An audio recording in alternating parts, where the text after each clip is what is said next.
Hey everyone, this is PrinceWatercress, and welcome to a brand new Let's Play. This time around, it is Jungle Hunt for the Atari 2600. It was originally got its start in arcades in 1982, and then it was ported over to not only the 2600, but also to the Apple II, the Atari 8-bit computers, the Atari 5200, the ColecoVision, Commodore 64, IBM PC, the VIC-20, and the TI-99 4A. So basically, all the consoles but Intellivision and just about every computer that was around at the time.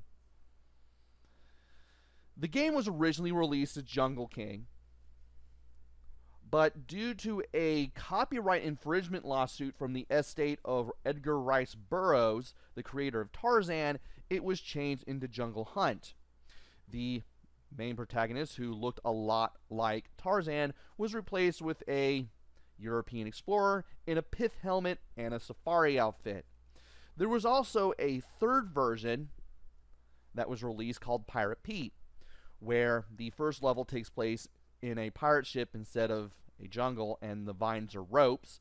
The crocodiles are replaced with sharks, and the cannibals are replaced with other pirates. And despite the changes that have been made to this, it's still a fine game.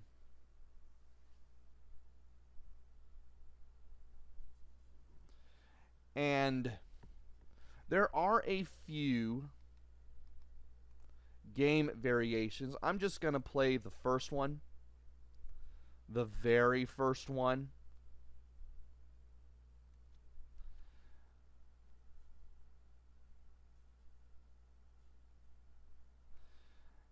I believe there's one.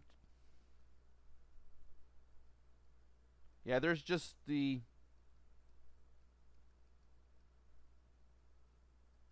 There's just the two. There's just the one-player mode and the two-player mode. Okay. And apparently you can't switch between them until the Jungle Hunt logo shows up. I learned something today. Anyway, let's go ahead and press the fire button here and turn the volume down a little bit. And let's press the fire button to jump from one rope to another. For the best results, you want to make it so that you're all the way to the left and the other rope is all the way to the right, the other rope being the one that's in front of you that you're jumping to. Because that way you can actually gain height and jump from a higher spot on the vine. This will give you some room for error in case you can't get the jump perfect. The vines also swing at various speeds, and there's also 15 of them in all. All you have to do there is just press the fire button to jump. That's it. For this part, you're swimming in the river. You can swim around in all 8 directions with the joystick, and you don't want to move into a alligator from above or below because that will hurt you. And different crocodiles give you different amounts of points, anywhere from 100, 200, 300. For best results, you want to make sure that the crocodile that you're trying to stab is right in front of you. I can't believe I got that one there at the bottom. I really shouldn't have been able to do that. And it's only while you have your right arm out like that that you can actually run into a crocodile and actually hit them. Timing takes a little bit to get used to, but you can get some good points doing that. And now we need to jump over the boulders. Well, the small ones anyway. Fire button jumps. Holding up while performing a jump lets you perform a smaller or a bigger jump, and down lets you duck. You'll need to duck to get underneath the big boulders. you won't be able to jump over them even with the big jump. So you need to keep that in mind. At least the big jump lets you jump over the small boulders a little earlier. So there is that. And of course, for everything that you do, you'll gain points, whether it's jumping from one rope to another, stabbing a crocodile, or jumping over a boulder. Now it's time for the cannibals. You want to wait for them to jump all the way to the left, and then you want to hold up and left, and then press the fire button to jump over them. Like that. The manual doesn't even tell you about the big jump, by the way. You're just expected to figure that on your own. I didn't even know about the big jump until I requested One Credit Classics to stream the game.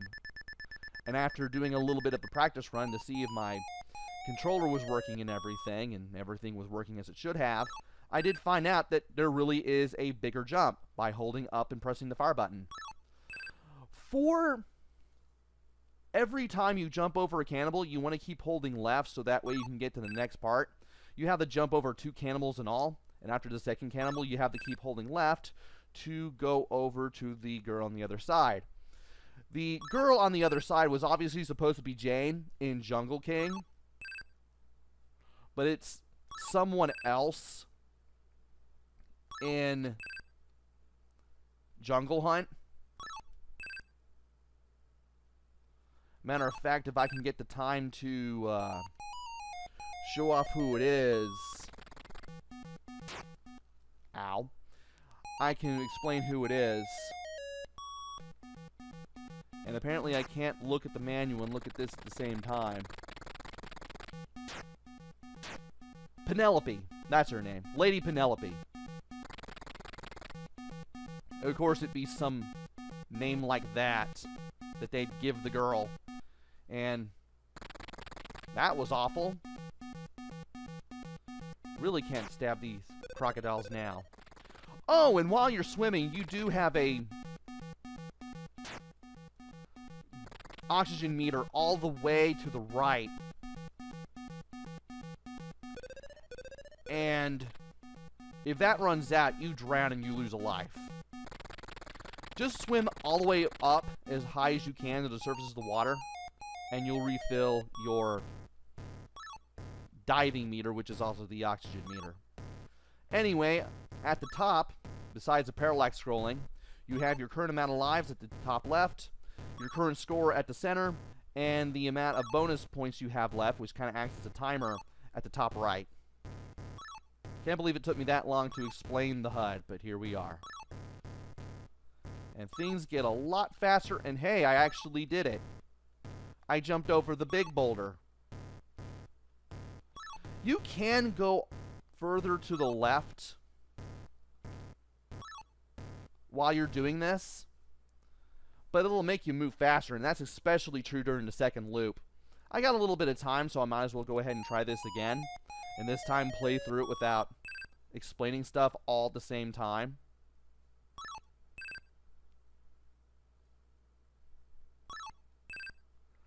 And you can kind of see how I'm doing this. And it is possible to miss a vine entirely and just fall all the way down below at the left side of the screen, which can be pretty embarrassing. That's why you want to be a little high on the vines when you grab onto them, because it can give you some breathing room in case you think you're going to miss.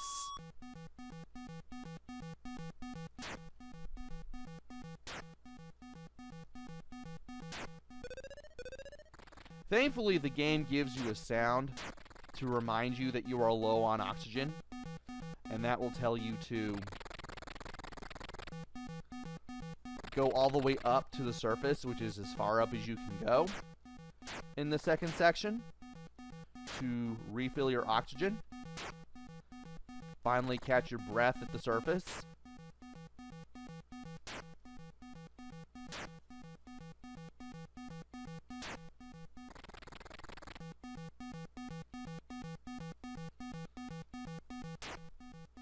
Yeah, I'm not going to be able to hit him.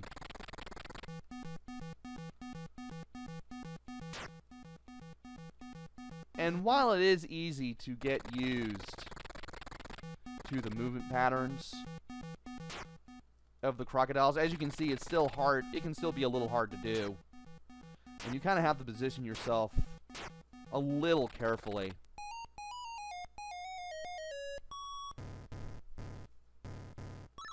And apparently you don't get all the bonus points until you rescue Lady Penelope.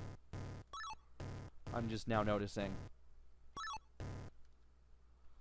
And it is possible to hold up and press the fire button to jump over the big boulders, though you may find yourself needing to duck with down on the joystick if need be. And I thought I would clear that. I am trying too hard at this point. Also, parallax scrolling. Right there in full view at the top of the screen on the Atari 2600. This was one of the first games to have parallax scrolling, by the way, along with Moon Rover. From what I've gathered.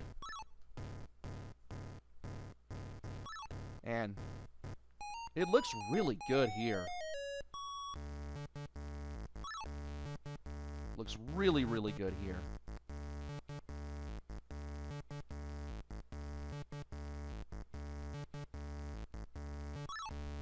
There we go. Yeah, I had to give myself a little bit of room for that. Just keep holding left. We'll get there. Perfect. And we get a life at 10,000 points, though I believe that's the only one that the game gives you, so you really have to play well to get a really good score at this game.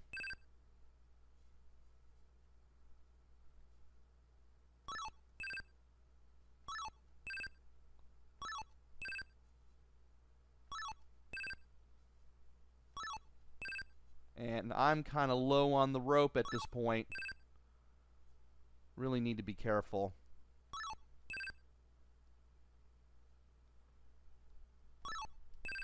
And I should have been all the way to the left.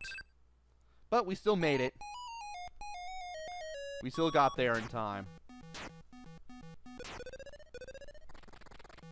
And yeah, it seems like you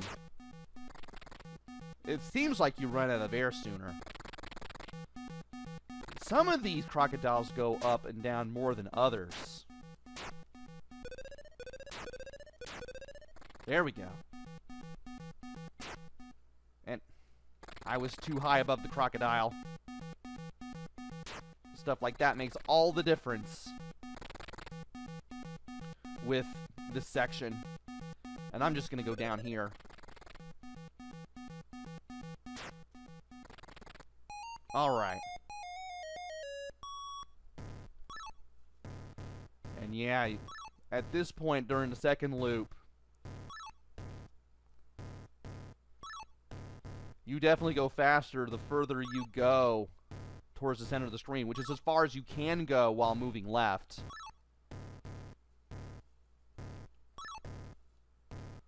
I don't know how I did that, but I did.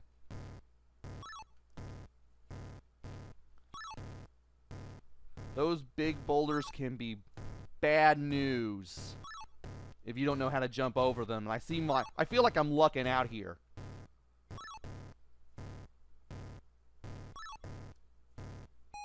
Alright. There we go. As soon as they land on their hop to the left, that's when you want to make your move.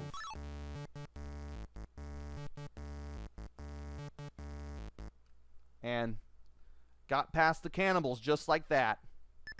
So that's basically what you're doing. You're jumping from rope to rope, you're swimming through a river, stabbing crocodiles, and you're avoiding boulders and jumping over cannibals to rescue Lady Penelope. And now we're on the third loop, which is the best I've ever done. That's also the worst I've ever done regarding the ropes.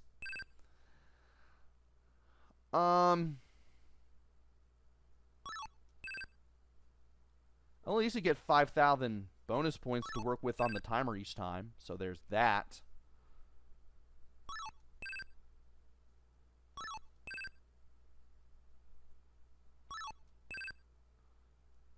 And this is my personal best here. Now that I know that the big jump exists by holding up and pressing the fire button on this third section where you're jumping over the boulders. Nice. I'm doing a lot better in... No. I don't even know why I tried. I was going to lose a life sometime, though. I should have just avoided all the crocodiles and just stuck around to see how the boulders would have been, but 36,000. 36,070 points. That's really not bad. That's not a bad score at all, given the amount of time that I've spent trying this out and then giving this a whirl for the internet, for real. And all I can say is that I have thoroughly enjoyed myself throughout. This is a rather fun game, and this is also a rather fun port. I can't say much bad about this game. You can easily identify what stuff is supposed to be. I do like the fact that there's parallax scrolling here with the tree tops on the first and third stages, like right there. It's really wonderful.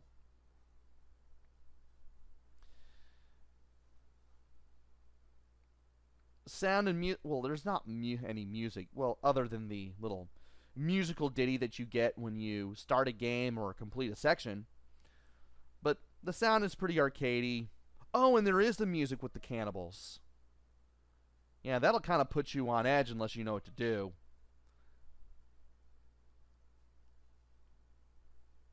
Really can't complain about the music and the sound either.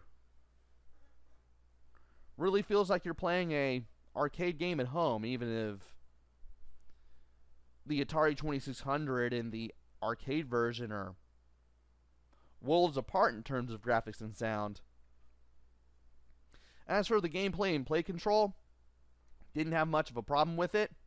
Once I figured out that you can hold up and press the fire button to jump for a bigger jump, it definitely made it easier to get through the second loop and get a ton of points in the meantime. And it also made it a little easier to get past the cannibals as well. And finally, replay value. Your mileage may vary with this one, but this is definitely a fun one. And if you spend a good amount of time with this one, I'm not exactly going to blame you. This is a fun game, and it's just a blast to play. Taito, who developed the game, really hit a home run with this one. And finally, is this game worth getting? Absolutely. This is definitely a port for the Atari 2600 that you want to get your hands on and play. Besides the usual stuff of playing it on the Atari 2600 as well as through emulation, there's also the Taito Legends collection from PC, PlayStation 2, and Xbox. So there's that. So you have a few ways of playing this.